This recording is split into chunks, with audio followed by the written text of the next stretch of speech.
Hey guys, welcome back. This time we're going to be doing something a little easier. We're going to be building an animal image classifier of dogs, cats, and pandas. I wanted to choose something that wasn't too easy and not too hard, and I wanted to go in the direction of image classifiers. Now guys, keep in mind, as a data scientist or machine learning engineer, you most likely will be building convolutional neural networks. I mean, they are used a lot in medicine to establish patient doctor trust with diagnostic imagery. Okay. And the images are not too significantly different and not too close. Okay. So, download this data set from Kaggle. As you can see, there's a lot of images, and there's no test folder. We're going to create it. And then there's the images, which you can use for test, or you can bring your own images, or both. Download them from the internet, because we're going to be using this to make predictions, which is the whole purpose of classifying images, right? So they can predict new images. Otherwise, what's the use? Okay, guys. So, okay, after you downloaded it, import it into here and unzip it. Here's the order of the files, the class label. Okay, cats, dogs, and panda. You see 0, 1, and 2 when we're going to get to the predictions later. Oh. And I'll just go ahead and get a sneak peek. This is the architecture of our convolutional neural network. The kernel size 3 by 3. The filters 128. Activation ReLU. ReLU is good for vanishing gradient descent, and you see 128, the featured maps, the pooling size 3 by 3. We only went down to 64 before we flattened them and then the 3 neurons. You guys may be wondering this. I'll explain it. It'll show itself in the code. Okay. Import these. The file test, I renamed it. Validation split of 33% and a horizontal flip equals true. Import the image data generator, the subset training, subset validation, file 1, file 1.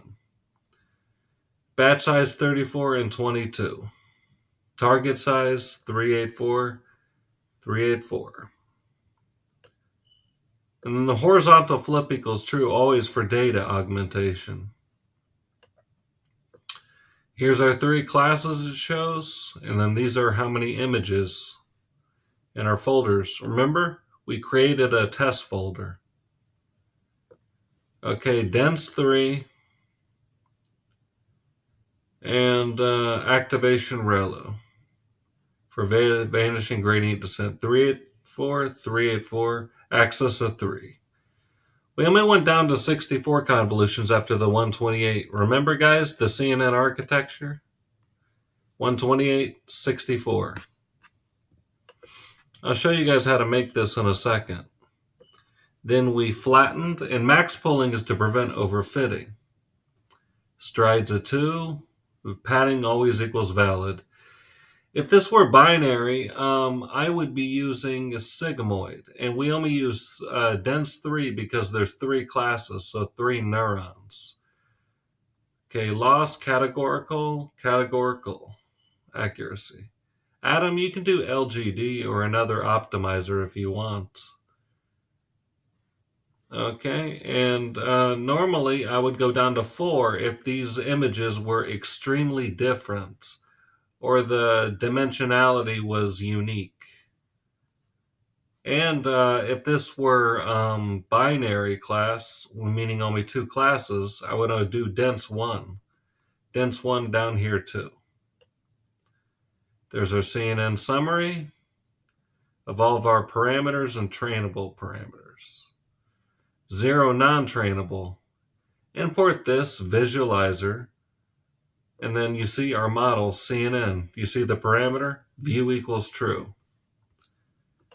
Okay, you never want to go above 20 epochs because if you go above 20, that creates bias. Test set, train set. Fit and train. Okay, import CV2, NumPy, read the image, and def prepare function in Python 384, CV2 IamRead color, resize the array, the new array, reshape, -1 and 3. Remember the 3 from up there on that axis? Image size. Predict, prepare, and print. You guys see the sequences of arrays? Well, we're going to compute them with the np-argmax function. You see 1, 1. Okay, and panda. Same thing. 384 from the target and input shape. Prepare, -1 and 3. 2.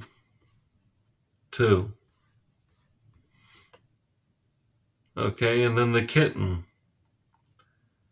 Same thing. 0. And then this is how you can save your models in H5 file.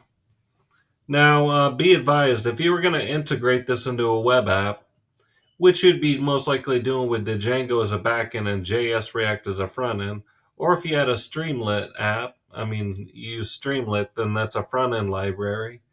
Either way, you'd be committing this to GitHub.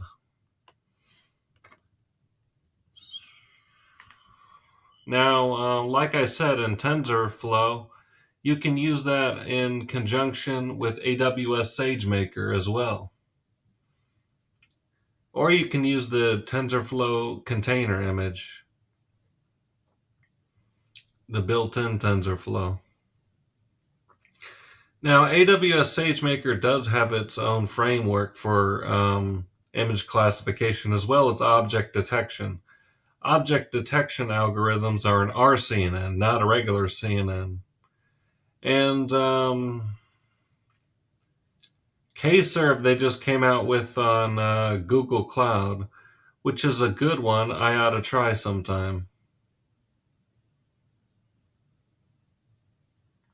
And Kubeflow is another good one on Google Cloud.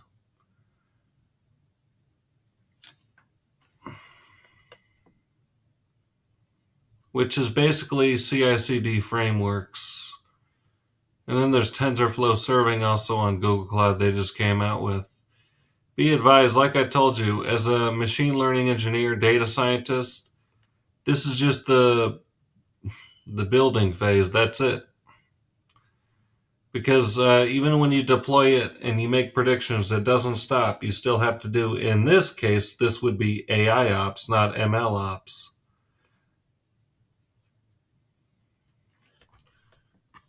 And don't forget, this is where you get this exact data set. It's where you get this exact data set.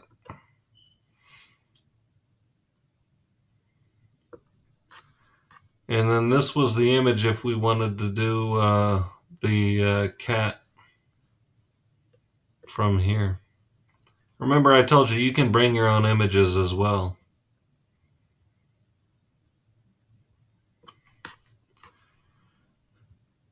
I hope you guys learned from my video. Have a good one and stay tuned. Project Pro, the only solution for solved industrial grade projects.